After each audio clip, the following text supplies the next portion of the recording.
What's up, everybody? My name is Kason. Welcome back to the PUDL Pokemon Ultra Draft League.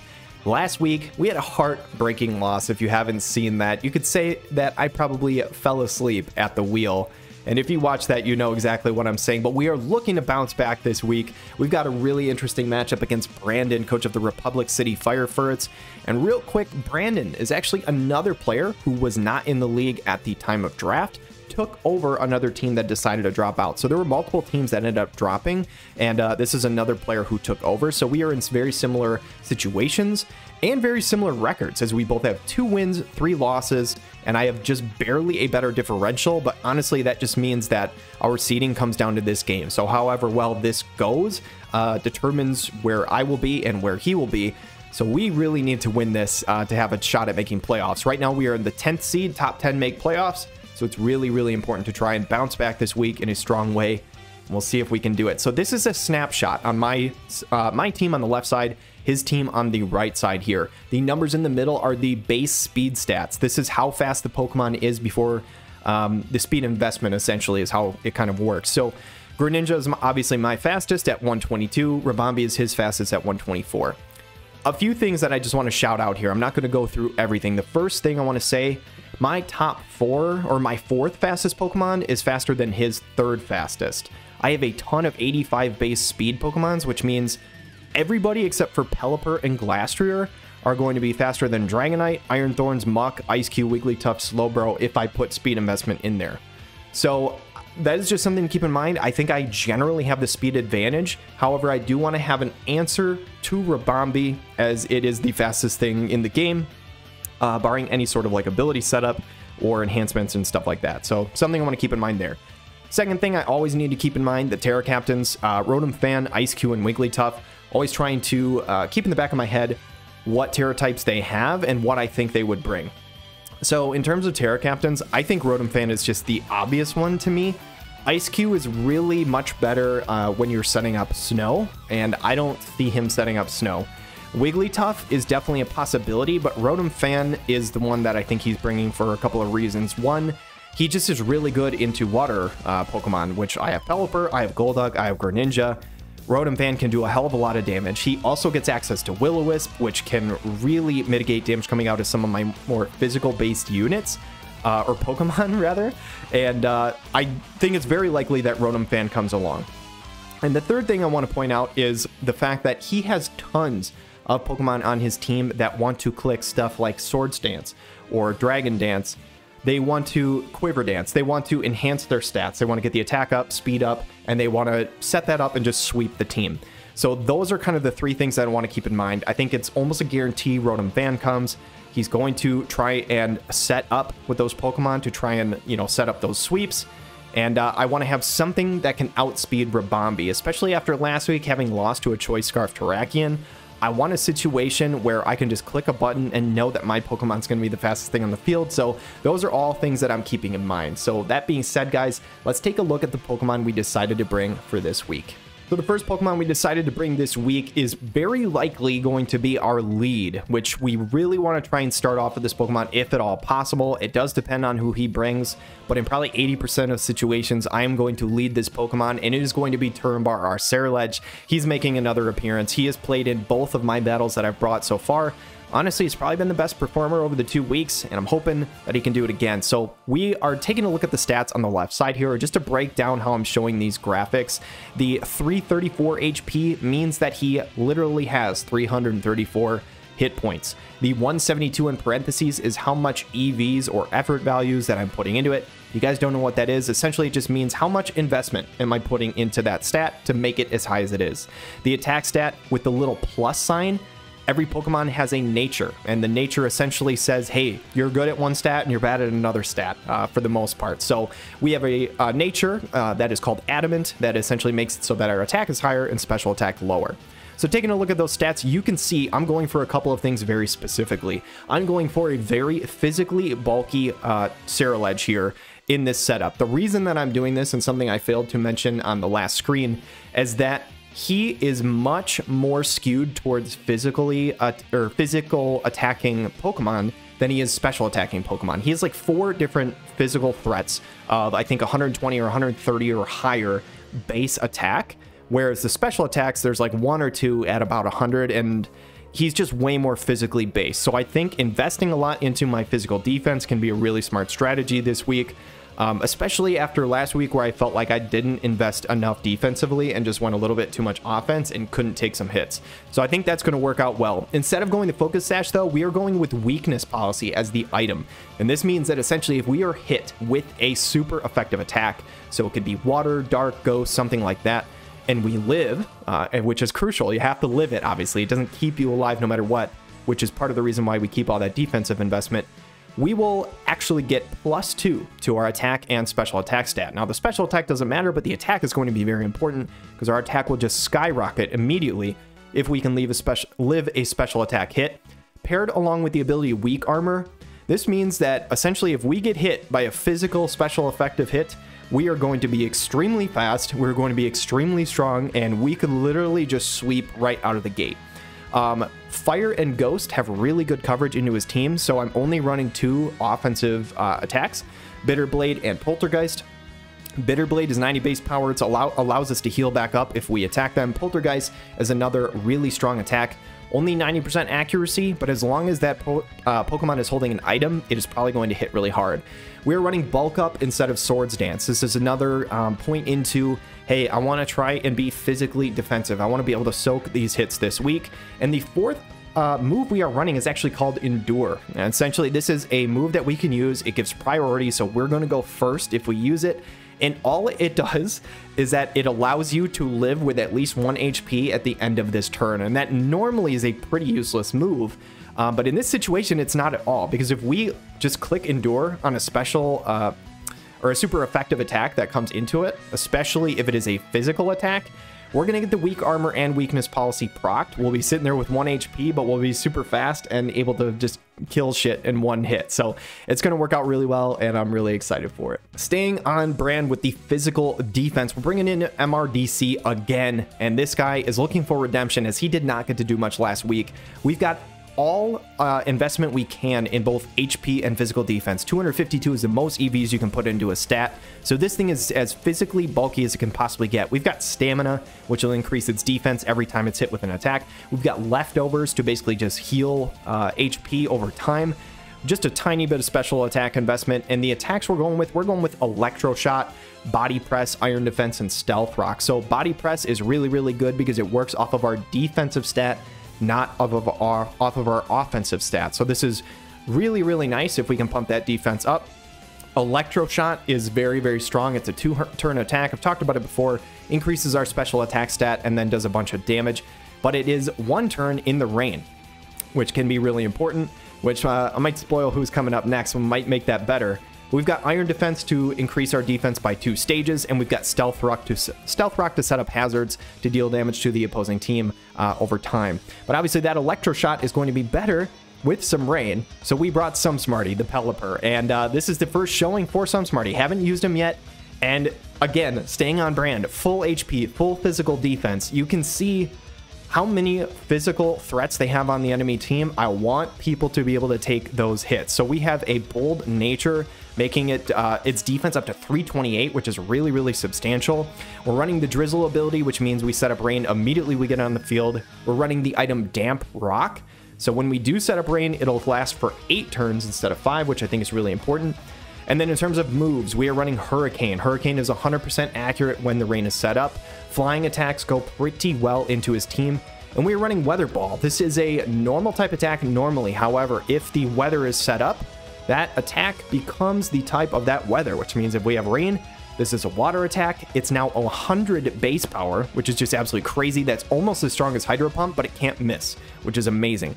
We've also got Tailwind for a little bit of utility. If for any reason that I think he sets up something so that his Pokemon is very, very fast, I can click Tailwind. We will now double our team's speed for like 4 turns, which can help us get out of a hairy situation if they have boosted one of their Pokemon up to a really tremendous speed. And obviously the last option is just U-turn, which is great pivot, allows us to deal just a tiny bit of damage and basically switch right back out into another Pokemon. Next on deck is one of our Terra Captains, Ram 9 Glastrier. It is Ice Terra this week. We are just going for extra damage. We are looking to click buttons essentially with this thing. We've got full attack investment and full special defensive investment. So no, like I said, the first 3 Pokemon were basically really physically defensive, but I knew I had to have at least one option to soak hits, especially because I think Rotom Fan is coming, who is a special attacker. So a nature that boosts our special defense, full special defense investment, and also running the item Assault Vest, which means our special defense gets even higher. It's 1.5 times higher, but we can only use attacking moves. But that is okay. That's really all we want to do this week. We're not bringing rest, which means we can't screw up by clicking it this week, which is going to be great. We've got the ability Chilling Neigh. This is the only one it gets, but this means when it claims a kill, it gets a +1 to its attack stat.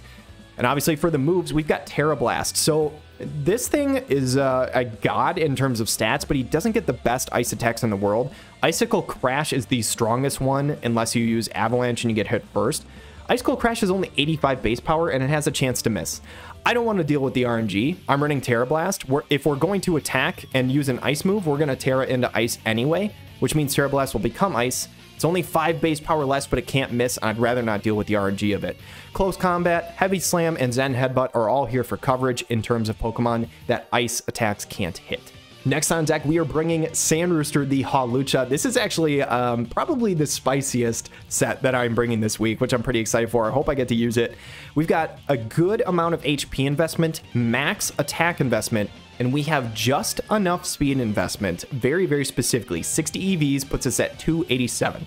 Now, the reason for this stat is that once we proc our Unburden ability, which doubles our speed stat, we will be just like 1 point higher than a +1 speed boost Rabambi. So if Rabambi uses Quiver Dance and gets her speed up by a stage, and we proc our Unburden, we are still barely faster than that thing, and using the rest of it in terms of bulk so that we might be able to actually live a hit. So that is the EV side of things. We've got Unburden as the ability, like I said, but Mirror Herb as the item is something new. I believe this came out actually in Scarlet and Violet, and essentially what it does is when a Pokemon on the other side boosts their stats in any way, if they get some sort of stat upgrade, Mirror Herb will immediately go off, and the Pokemon holding Mirror Herb now gains those stat boosts. So I mentioned in Team Preview, Dragonite wants to Dragon Dance, Quaquaval wants to hit Swords Dance, Excadrill wants to hit Swords Dance, and let me tell you, this guy is designed to come in against Excadrill if he leads it, especially if I lead a Ceruledge. That is kind of the plan. So if one of those guys hits that,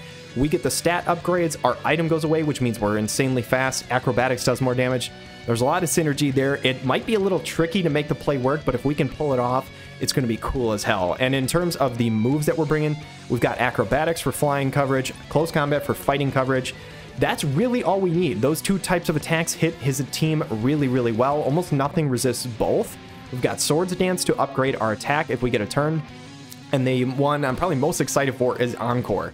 So if we ever do get a situation where we switch Sandrooster in on a Pokemon who just upgraded their stats, let's say we switch it into Excadrill who went for a Swords Dance, we can click Encore, and Encore makes it so that that Pokemon on the other side has to use the same move they just used.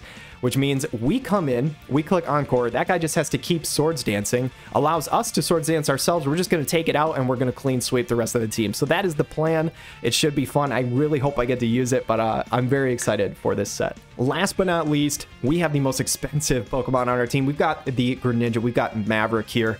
And I said at the beginning, I wanted something that was just going to be faster than Rabambi without having to think about it. So even though Greninja naturally is faster than almost anything on his team, we are running Choice Scarf, and we are running exactly 92 EVs in speed, which puts us at a 303 speed stat. This is without the Choice Scarf, 1 point faster than max speed Excadrill, which if you guys remember, is the 3rd fastest Pokemon on the team. So the only thing that could, and Ogerpon is the 2nd fastest. Ogerpon can't hold a Choice Scarf, which means the only possible Pokemon that can outspeed us without any sort of upgrades is Choice Scarf or Bombi.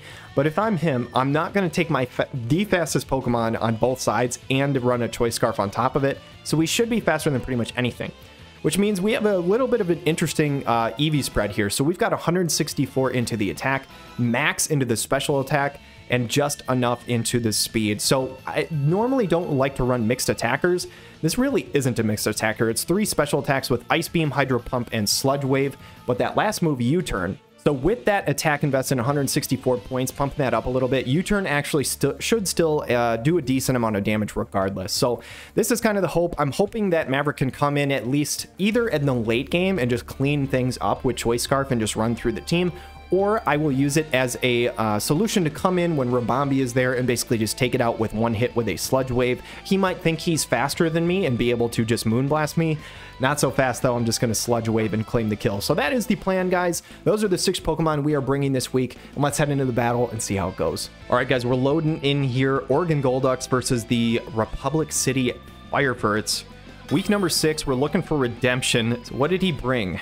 He brought Excadrill, Ogerpon, Alolan Muck, Rotom, Iron Thorns, Quaquaval. There's no Dragonite. There's no Slowbro, which is amazing. Honestly, those were 2 of the Pokemon that I was worried about most in prep. So I actually love this. I think I can just lead Turumbar. And if he goes Rotom Fan, then that sucks. That's kind of my thought. If he goes Rotom Fan, then I think I just have to switch. But otherwise, I think I'm in a good spot. Yeah, if he goes Rotom Fan, I just switch into Ram 9. I just lead Turumbar here. There's no reason not to. The rest of this order doesn't matter. I'm just going to click whatever. If he leads Ogerpon, that's great. Iron Thorns, it's fine unless he goes Booster Energy, which would suck. Which there's a decent chance he does. If he leads Excadrill, I immediately switch into Hawlucha. If he goes Rotom Fan, then I think I switch to Ram 9. So he goes here, whatever that is, it's Rotom Fan. Honestly, that is probably the worst thing that he could lead for my Ceruledge, because I can't sit up here. There's no way I can go for a bulk up. This thing could either Thunder Wave me and paralyze me, which would be really, really brutal. He could set up a nasty plot. I'm not going to get my speed boost. I think I have to go Ram 9. As much as I don't want to, there's no way he's going to go Will-O-Wisp in front of Ceruledge. He's not going to burn. He could Thunder Wave, which if he does, he does. I think worst case scenario would be he goes for nasty plot. Would I go There's no way I go MRDC here. I don't know why I'm even looking around. I need to go Ram 9. This was the plan from the start. Ram 9's got the Assault Vest. He's really bulky versus special. So I think he just goes for a Volt Switch here. But there's a chance he goes Nasty Plot. So we'll have to see. So we're going to go Ram 9. If he Volt Switches, we'll take this really well. He does switch. So this is really good and really bad at the same time. So we made the call correctly. We take very little damage. But now he gets priority to switch. So he can go into whatever he wants. So I imagine he probably goes Ogerpon here. Because an Ivy Cudgel will, I think, take me out in one hit from this range. I am not physically bulky. I'm very specially bulky. But if he goes Ogerpon, then I should just be able to switch right back into Ceruledge. If he goes something else, we'll see what he goes. But I imagine it's probably an Ogerpon here. So we're a little bit on the back foot. But honestly, I'm really glad that I switched into Ram 9 there. And he goes Avatar Roku. So who's this going to be? It is the Ogerpon. So we're doing well on our calls so far. The only problem is we're behind the 8-ball here. But I think Turumbar is a really safe switch. I think we just pulled the trigger here. I don't know what this thing could do to us. I could go Maverick if I think he's going to go for a fire attack and then just follow up with like a really strong water attack. But Turumbar will get his weak armor procced if he attacks. The only way this goes poorly if I switch to Turumbar is if he goes for Swords Dance. I think I go for this. I think I risk this. Because Ivy Cudgel pressures too much. I don't think he's going to Swords Dance here. Yeah, I think I got to swap. I don't think he Swords Dances. If he does, then well played to my opponent. But I think he just goes Ivy Cudgel. So he withdraws, actually. Okay. I don't love that. This is actually probably a good play by him. Who does he go to, though? Alolan Muck. That is perfectly fine, actually. So he might be trying to set up either like Toxic Spikes or something. I don't remember if Muck gets Stealth Rock, but he could be trying to set up Hazards. But this is good for us. This looks bad on paper because Muck's dark, but I think we just bulk up in front of this guy. We should be faster. A knockoff does not kill us no matter what. If he clicks knockoff, we should be in good spot. It'll proc weakness policy, will be +3 attack, +2 speed. Yeah, so we're going to click bulk up. So we get it off. He does not switch. So this means he either went for Toxic Spikes or probably a knockoff. Either one is great. Toxic Spikes would probably be best case. Knockoff is a close second, though. We soak it up well. That defensive investment, huge. Weak armor procced. And now we are +3 attack, even defense, and our weakness policy goes off. So now we're double speed, all that good stuff, and we are ready to roll. This is literally the best scenario I could ask for here. I think we just click Bitter Blade. I don't know what this thing does to us. He could have Sucker Punch, knock off his 95 base power, and did 144 to us. But we were +1 defense. I don't think Sucker Punch kills. It would be really, really close. I don't think he runs 2 dark type moves though, and if we're not going to go for a Bitter Blade here, when are we going to? Because we're set up perfectly, so I'm clicking it. All right, so we get the Bitter Blade off. He does not Sucker Punch. This should one-shot. It does, and we are on the board. Oregon Golducks looking good this week. And we healed a full, which is amazing. We don't have Focus Sash this week, so it's not like an even bigger deal where we could live any one hit.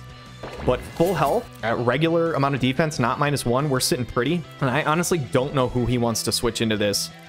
We are in a spot where we legitimately could just like sweep the entire team. It's very possible. So I don't know what he brings in here. Going to be Sokka.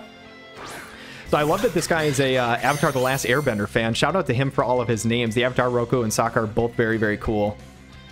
So this thing should not be able to kill us. Even if it's Choice Scarf, we will outspeed because of our weak armor. He could Aqua Jet us, but I think at worst, that does maybe half our health. I think we just click Poltergeist. The only way this goes poorly is if we missed a Poltergeist. We have a 90% accuracy move. For some reason, if this guy doesn't have an item, then this could go poorly, but we just have to click this. So we go Poltergeist. Did it miss? It paused. Oh no, it pauses for the item thing. Thank God. So it had Eject Pack, and it goes down again. Turnbar's got his second kill on the board, and we are rolling, guys. Let's go. It's now 6-4 advantage. And who do you bring into this? Nobody actually saw my week 4 battle, but when I went up against Lalo, was his name? I led off with Ceruledge, and this was a very similar situation. I took 2 early KOs and did a chunk to the 3rd Pokemon. And unfortunately, right here, this is Iron Thorns. He gets the Quark Drive, which means booster energy. This is bad news. I think I mentioned it earlier, but Poltergeist will not work now, so I feel like I almost have to switch, which is so bad. I'm in such a good place to take this over. I'm so tempted to click Bitter Blade here, but I feel like switching might be the right call. So I'm between, do I want a Bitter Blade? If this guy Rock Blasts me, which it gets, it's a multi-hit move. Every single time I get hit, my defense is going to get lowered by each individual hit. So if it hits at least 3 times, I'm easily dead to this thing. And I think that's probably what I would go for if I'm him. So I think as much as I want to stick in Bitter Blade, this is not going to one-hit kill. It takes 2 hits. I think I go MRDC. Stamina would get a +1 boost to each individual Rock Blast hit. I think this is the call. As much as I would love to 6-0 sweep, I would rather keep Turnbar alive because he could still very easily be useful later in the game. He's a bulky setup. He's full health. So I'd rather keep him around. MRDC should soak whatever this is. It's Earthquake. That is so depressing because I think, I'm not 100% sure, I'm pretty sure that Turnbar would have lived in Earthquake. And we could have Bitter Bladed twice, and we probably sweep the entire game. But, I mean, that's just a good play by him, not going Rock Blast. We still soak that damage so well. That's a super effective hit by a, like, really damn strong Iron Thorns. And now the question is, do I want to go Sand Rooster or some Smarty expecting another Earthquake, or do I just stay in there? I could also go Maverick, who would live in Earthquake, but I don't think I risk anything. I think I just Body Press. This should kill if he stays in because he's going to attack. If he goes for Dragon Dance, then well done. +1 Body Press should not kill, but +2 would. So if he Earthquakes again and we don't get crit, no crits, please. No crits, please. We do not. Perfect. +2 defense. It should be a one-hit KO. So MRDC getting some redemption from last week. Went down pretty quickly to a Focus Blast. That was my fault last week. We're rolling right now. 6-3 advantage. +2 Body Press coming in. Get the lefties recovery. So he sends out Bolin, which is Excadrill, which this makes sense. I think I need to swap here. If I'm him, I would want to go for a Swords Dance, but I don't think he can. I would love to go Sand Rooster here, but I don't think he goes Swords Dance. I think he probably just clicks Earthquake, which Sand Rooster obviously wouldn't take any damage from, but this makes me want to Sum Smarty here because I could set up the Rain. If I set up Rain, I think this game is over. I don't think anybody can touch Maverick in the Rain, so I think I just swap Pelipper here. He should Earthquake. If he Swords Dances here in front of a +2 defense Body Press Archaludon, then well friggin' done. I don't think he goes for that, though. And I'll still outspeed no matter what, so it won't matter. He goes for the Earthquake. That's the right play by him, I think. But there's not much he can do. I think I just click Weather Ball.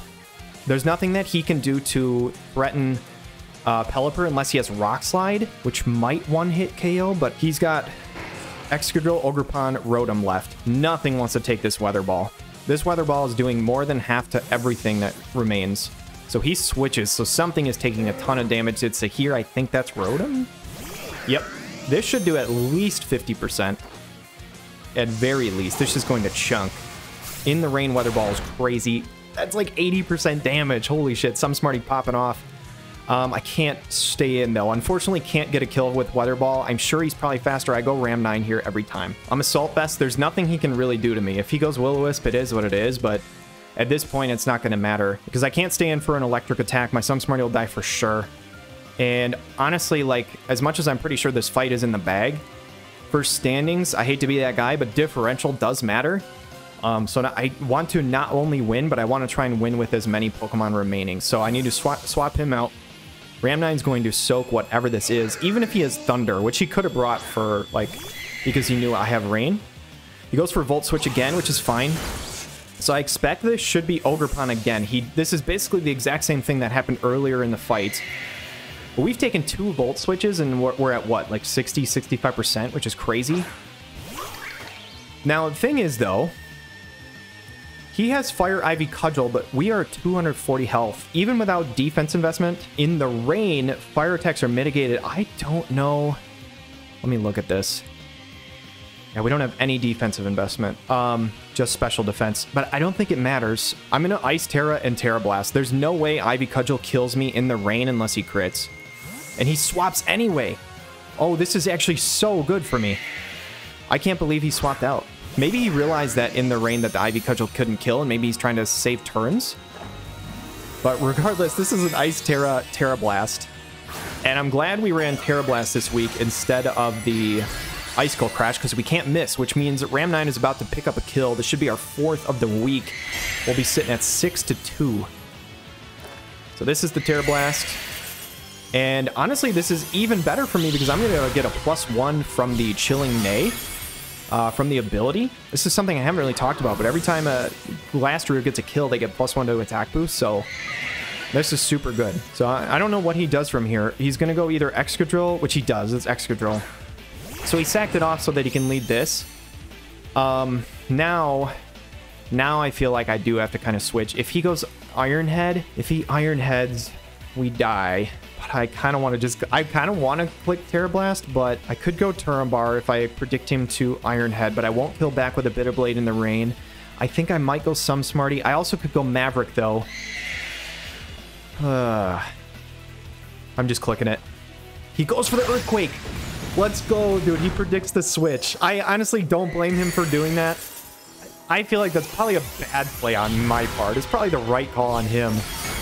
Maybe he doesn't have Iron Head, to be fair. I don't know whether he has Iron Head or not, but we pick up the kill with +1 Terra Blast because Glastrier is just absolutely insane. We're now sitting at +2. It's 6-1.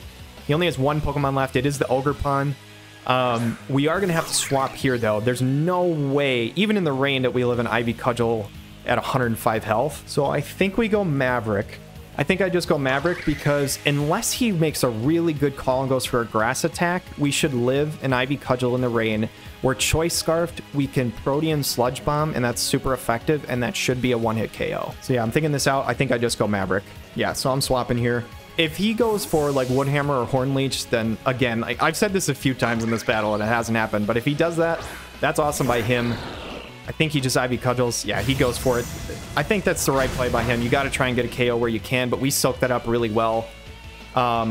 In the rain, Hydro Pump would do a lot, but Sludge Wave should do more no matter what because it's super effective. Hydro Pump is 110 base power. Sludge Wave, I think, is 90, 95. It's essentially comparing like 180 to like 165, and Sludge Wave can't miss. So this is the play every single time. So we're clicking it. We're locking it in. Choice Scarf, Sludge Wave. Throw me the Protean, turn into the Poison type, and ride off into the sunset, I believe. There it is. One-hit KO, guys. That is awesome.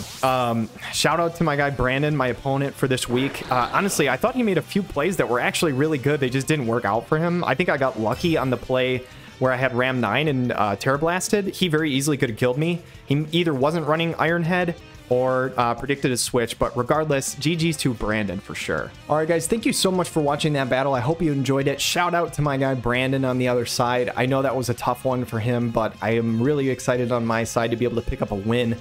and pick up a convincing one with a lot of differential. So this was my original graphic. We were 2-3 at -5. We are now 3-3 +1 differential, which means at the end of the week, we will be finishing out somewhere between 6th and 9th place, which puts us in a really, really good spot with 2 weeks to go. So I really hope you guys enjoyed this fight, and we'll see you guys next week. If you want to check out any of the other coaches in this league, I will put their YouTube links down below in the description. But until then, guys, you have a wonderful day.